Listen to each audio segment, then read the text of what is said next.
مطلب کہ سر کے بال سفید ہو گئے ہیں، اور اے میرے رب، میں تجھے پکار میں کبھی بھی محروم نہیں ہوا، یعنی تو نے ہمیشہ مجھ پر رحمت کی۔ اور واقعی انہوں نے جب پھر رب کی رحمت کو پکارا تو اللہ سبحانہ و تعالیٰ نے اس بڑھاپے میں، جب کہ وہ خود بھی بوڑھے تھے اور ان کی بیوی بھی بانجھ ہو چکی تھی، ان کی دعا سنی اور انہیں یحییٰ علیہ السلام جیسی اولاد دی، جس کا نام بھی اللہ سبحانہ و تعالیٰ نے خود رکھا۔ پھر اسی طرح بعض دفعہ اہل ایمان پر دنیا میں امتحان نہیں آتے ہیں، مطلب آزمائشیں آتی ہیں، تو پھر لوگ عموماً کہتے ہیں کہ پھر رب کی رحمت تو نہ ہوئی، لیکن حقیقت یہ ہے کہ یہ امتحان اور بعض مشکلات بھی انسان کے لیے رحمت ہوتے ہیں۔ اللہ تعالیٰ قرآن مجید میں فرماتے ہیں اِنَّ مَعَ الْعُسْرِ یُسْرًا فَإِنَّ مَعَ الْعُسْرِ یُسْرًا، بے شک تنگی کے ساتھ آسانی ہے، بس یقیناً تنگی کے ساتھ آسانی بھی ہے۔ یعنی کہ اگر کبھی ایمان کے باوجود، نیک کام کرنے کے باوجود، دعاؤں کے باوجود حالات مشکل ہوں، زندگی میں تکلیف ہو، پریشانی ہو، تو بھی کبھی یہ نہیں سوچنا چاہیے کہ ہمارا رب ہم سے ناراض ہے یا وہ دعا نہیں سنتا، یا اس سے کبھی بھی کسی قسم کا شکوہ نہ ہو، کیونکہ کسی بھی چیز میں تاخیر جو ہے یہ بھی اللہ کے اذن سے ہوتی ہے۔ اللہ بہرحال ہر حال میں اپنے بندوں پر مہربان ہے۔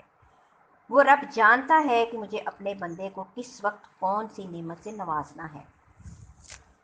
ایک روایت میں آتا ہے رسول اللہ صلی اللہ علیہ وآلہ وسلم نے فرمایا کہ جب زمین میں برائی عام ہو جائے گی تو اللہ تعالیٰ اہل زمین پر اپنا عذاب نازل فرمائے گا۔ اگر ان میں نیک لوگ ہوئے جو لوگوں کو پہنچا، وہ ان کو بھی پہنچے گا، کیونکہ بعض اوقات جو ہے کچھ چیزیں ایسی آ جاتی ہیں جیسے زلزلے، طوفان، آندھی آ جاتی ہے، اس میں نیک اور بد سبھی پس جاتے ہیں۔ تو پھر ایسی صورت میں اگر وہ قوم پر عذاب بھی ہو تو اس کے اندر پائے جانے والے اہل ایمان کے لیے وہ چیز بھی رحمت بن جاتی ہے۔ فرمایا پھر وہ اللہ کی رحمت کی طرف لوٹ آئیں گے، یعنی وہ اللہ سے اس حال میں جا کے ملیں گے کہ اللہ تعالیٰ ان سے راضی ہوگا اور وہ آخرت میں اللہ کی رحمت کو پا لیں گے۔ ایک حدیث میں آتا ہے کہ تمہارا رب بڑا رحیم ہے۔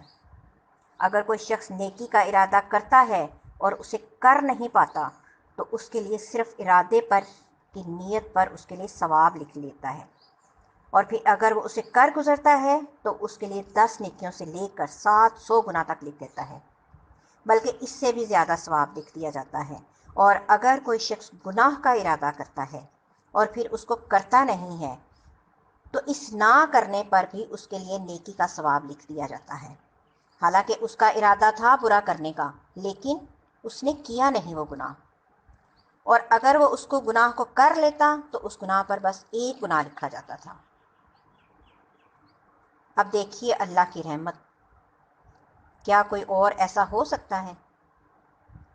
پھر ایمان والوں کی اولاد پر اللہ تعالیٰ رحم کرتا ہے۔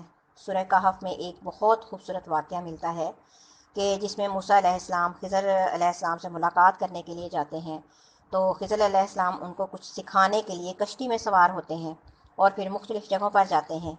تو اس دوران وہ ایک بستی میں جاتے ہیں وہاں پر کھانا مانگنے کے لیے، لیکن انہیں کوئی کھانا نہیں ملتا۔ راستے میں چلتے ہوئے دیکھتے ہیں کہ ایک جو دیوار ہے وہ گرنے والی ہے، تو وہ اسے تعمیر کر دیتے ہیں۔ تو موسیٰ علیہ السلام بہت حیران ہوتے ہیں کہ جس بستی والوں نے آپ کو کھانا نہیں دیا، آپ ان کی دیوار تعمیر کر رہے ہیں۔ تو پھر اس پر انہوں نے جو وجہ بتائی کہ وہ دیوار یتیم لڑکوں کی تھی اور اس کے نیچے ان دونوں کے لیے خزانہ دفن تھا جو ان کا باپ ان کے لیے چھوڑ کر گیا تھا، اور ان کا جو باپ تھا وہ بہت ہی نیک آدمی تھا، اور وہ نیک آدمی دنیا سے چلا گیا ہے، تو بچے ابھی چھوٹے ہیں اور اس کی کوئی حفاظت کرنے والا نہیں، اور ان کے مال و متاع کی حفاظت اللہ تعالیٰ خضر علیہ السلام کو بھیج کر رہے ہیں، اس پر دیوار بنا رہے ہیں۔ تو اس کی وجہ یہ تھی کہ تیرے رب نے چاہا کہ یہ بچے اپنی جوانی کو پہنچ جائیں اور اپنا خزانہ نکال لیں، تو تیرے رب کی طرف سے رحمت کرتے ہوئے یہ ہے۔ تو یہ ہے رب کی رحمت کہ دیکھیں کہ بعض اوقات اللہ سبحانہ و تعالیٰ وہاں سے ہماری حفاظت کر رہا ہوتا ہے کہ ہم خود بھی نہیں جانتے، ہمیں پتہ بھی نہیں ہوتا۔ اور اسی طرح آخرت میں بھی اللہ سبحانہ وتعالیٰ اپنے خاص بندوں کے چہروں کو روشن کر دیں گے اور انہیں اپنی رحمت میں لے لیں گے، جس طرح دنیا میں ان کی حفاظت کرتے رہے، اور آخرت کے عذاب اور آخرت کی پریشانیوں سے بچا کر ان کو اپنی خاص مہربانی اور اپنی خاص رحمت میں جگہ عطا فرمائیں گے۔ ارشاد باری تعالیٰ ہے کہ جو کچھ اللہ لوگوں کے لیے رحمت میں سے کھول دے، عطا کر دے، تو اسے کوئی بند کرنے والا نہیں۔ عام طور پر ہم یہ سمجھتے ہیں کہ فلاں کے حسد کی وجہ سے جو نعمت ہے وہ رک گئی ہے، یا پھر فلاں وجہ سے نہیں۔ اگر اللہ دینے والا ہو تو کوئی روک نہیں سکتا۔ اس لیے ہمیشہ ہمیں اللہ کا فضل مانگتے رہنا چاہیے، اس کی رحمت کو پکارتے رہنا چاہیے۔ نبی صلی اللہ علیہ وآلہ وسلم مشکل حالات میں یا حی یا قیوم برحمتک استغیث یہ پڑھا کرتے تھے کہ اے زندہ رہنے والی، اے قائم رہنے اور رکھنے والے، تیری رحمت کی فریاد کرتا ہوں۔ کیونکہ ہمارے پاس تو وہ نیک عمل نہیں ہے، ہمارے اندر تو وہ خوبی نہیں ہے کہ جس کی بنا پر اللہ سبحانہ وتعالیٰ رحم فرمائے۔ ہاں، ہم اللہ سبحانہ وتعالیٰ سے اس کا خاص فضل مانگتے ہیں کہ وہ اپنی جناب سے رحمت عطا کر دے۔ اس کے بعد پھر بندہ مومن جب دنیا سے جانے لگتا ہے تو اس وقت اس کی روح نکالنے کے لیے بھی اللہ تعالیٰ رحمت کے فرشتے بھیجتے ہیں، جو اس کے ساتھ مہربانی کا معاملہ کرتے ہیں اور خوشبودار کفن میں اس کی روح کو لپیٹ کر لے جاتے ہیں۔ تو اب ہمیں دیکھنا ہے کہ ہمیں کیا کرنا چاہیے کہ اللہ سبحانہ وتعالیٰ ہم پر اپنی رحمت فرمائے۔ تو اس کے لیے سب سے پہلی چیز تو اللہ پر ایمان لانا ہے، اس کی اطاعت کرنا ہے، اس کا تقوی اختیار کرنا ہے۔ لیکن اعمال میں سب سے پہلا عمل جو اللہ سبحانہ وتعالیٰ کی رحمت کا باعث بنتا ہے وہ ہے نماز۔ رسول اللہ صلی اللہ علیہ وآلہ وسلم نے فرمایا کہ جب تم میں سے کوئی شخص نماز کے لیے کھڑا ہوتا ہے تو رحمت الہی اس کی طرف متوجہ ہوتی ہے، یعنی وہ اللہ کی خاص رحمت میں ہوتا ہے، لہٰذا اسے ادھر ادھر کنکریوں سے نہیں کھیلنا چاہیے، یعنی کہ اسے بھی اللہ کی طرف متوجہ رہنا چاہیے، دھیان اس کا ادھر ادھر نہیں ہونا چاہیے، کیونکہ اللہ تعالیٰ اس پر توجہ فرما رہے ہیں۔ پھر اسی طرح اللہ اور اس کے رسول صلی اللہ علیہ وآلہ وسلم کی اطاعت یہ رحمت کا باعث بنتی ہے۔ سورہ آل عمران میں فرمایا وَآتِوا اللَّهَ وَالرَّسُولَ لَعَلَّكُمْ تُرْحَمُونَ، اور اللہ اور اس کے رسول کا حکم مانو تاکہ تم پر رحم کیا جائے۔ اسی طرح قرآن مجید کی تعلیمات کی پیروی کرنا یہ بھی اللہ سبحانہ تعالیٰ کی رحمت کا ذریعہ ہے۔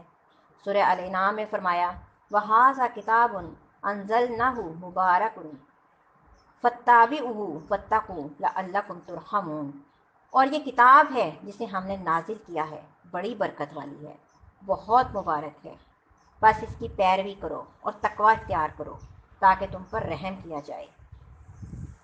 یعنی کہ اگر کوئی شخص یہ چاہتا ہے کہ اس پر اللہ تعالیٰ کی رحمت اور فضل ہو تو اسے چاہیے کہ قرآن سے رشتہ جوڑے، قرآن کی پیروی کرے، قرآن کو پڑھے، اس کو سمجھے اور اس کے مطابق اپنی زندگی بسر کرے۔ تو جو شخص یہ چاہتا ہے کہ اللہ اس پر مہربانی کر دے، اللہ تعالیٰ اس کی مشکلات آسان کر دے، تو اس کے لیے لازم ہے کہ وہ اللہ تعالیٰ سے ڈرنے والا ہو، اللہ تعالیٰ کی فرما برداری کرنے والا ہو، نہ صرف یہ کہ اپنی جسمانی عبادت میں بلکہ اپنی مالی عبادت میں بھی۔ پھر اسی طرح قرآن مجید کو خاموشی سے سننے پر بھی رحمت کا وعدہ ہے۔ فرمایا کہ جب قرآن پڑھا جائے تو اسے غور سے سنو اور خاموش رہو، شاید کہ تم پر رحم کیا جائے۔ یعنی کہ قرآن مجید اتنی معزز کتاب ہے کہ اللہ تعالیٰ کا کلام ہے، اللہ تعالیٰ کا فرمان ہے، تو لہٰذا جو اس پر توجہ کرے گا وہ بھی اللہ تعالیٰ کی خاص رحمت میں ہوگا۔ پھر اسی طرح استغفار یعنی اپنے گناہوں کی معافی مانگنا۔ اللہ تعالیٰ سورہ نمل میں فرماتے ہیں لولا تستغفرون اللہ لعلکم ترحمون۔ صالح علیہ السلام نے اپنی قوم سے کہا کہ تم اللہ سے بخشش کیوں نہیں طلب کرتے، یعنی گناہ ہو چکے، زیادتیاں ہو چکیں تو پلٹ آؤ، استغفار کر لو تاکہ تم پر رحم کیا جائے۔ یعنی اگر کوئی شخص یہ سمجھتا ہے کہ اس سے بھی زیادہ گناہ ہو گئے ہیں وہ اللہ کی رحمت سے اب محروم ہے تو یہ سوچنے کی بجائے اسے فوراً پلٹ آنا چاہیے، گناہوں کو چھوڑ دینا چاہیے اور اللہ تعالیٰ سے معافی مانگتے ہوئے اللہ کی رحمت کو پکارنا چاہیے۔ پھر اسی طرح اللہ کا ذکر اللہ کی رحمت کا سبب بنتا ہے۔ ذکر سے غفلت رحمت سے دوری کی علامت ہے، اور جو ہی انسان اللہ کا ذکر کرنے لگتا ہے تو اللہ تعالیٰ کی رحمت اس کی طرف متوجہ ہو جاتی ہے۔ اور ان تسبیحات کو انگلیوں پر شمار کرو، یعنی کہ ذکر کی تسبیح کو انگلیوں پر گنا کرو، کیونکہ قیامت کے دن ان سے بھی پوچھ ہوگی۔ ہاتھوں سے بھی سوال کیا جائے گا کہ کس کام میں لگے رہے ہو، اور انہیں بولنے کی قوت دی جائے گی، تو جب یہ بولیں گے تو کیا کہیں گے؟ جو تسبیحات ان پر پڑھی ہوں گی وہ بول کے انسان کے حق میں گواہی دیں گے۔ پھر اسی طرح اللہ کے رسول صلی اللہ علیہ وآلہ وسلم نے فرمایا کہ جو لوگ اللہ کا ذکر کرنے کے لیے بیٹھتے ہیں، یعنی اکٹھے بیٹھتے ہیں، تو فرشتے انہیں گھیر لیتے ہیں، رحمت انہیں ڈھانپ لیتی ہے، اور اللہ تعالیٰ ان کا ذکر اپنے پاس موجود فرشتوں میں کرتے ہیں۔ پھر اسی طرح دوسروں کو معاف کر دینا چاہیے۔ تو اگر انسان یہ چاہتا ہو کہ اللہ سبحانہ و تعالیٰ کی اس پر رحمت ہو تو اسے چاہیے کہ وہ بندوں پر رحم کرے اور بندوں کے قصور معاف کر دے۔ اس کے بعد پھر اسی طرح بندوں کی عیادت، بندوں پر شفقت، یعنی کہ اگر کوئی بیمار ہو جائے تو خاص طور پر اس کا خیال کرنا۔ رسول اللہ صلی اللہ علیہ وآلہ وسلم نے فرمایا کہ جب کوئی مسلمان اپنے بیمار بھائی کی عیادت کرتا ہے تو جنت کے باغات میں چلتا ہے، یہاں تک کہ بیٹھ جائے، اور وہ مریض کے پاس بیٹھ جاتا ہے تو اللہ کی رحمت اسے ڈھانپ لیتی ہے۔ لیکن کچھ کام ایسے ہیں کہ اگر کوئی بندہ کرتا ہے تو اس پر رحمت نہیں آتی، جس میں خاص طور پر دوسروں پر رحم نہ کرنا، سنگ دل ہونا، دوسروں کے ساتھ زیادتی کرنا۔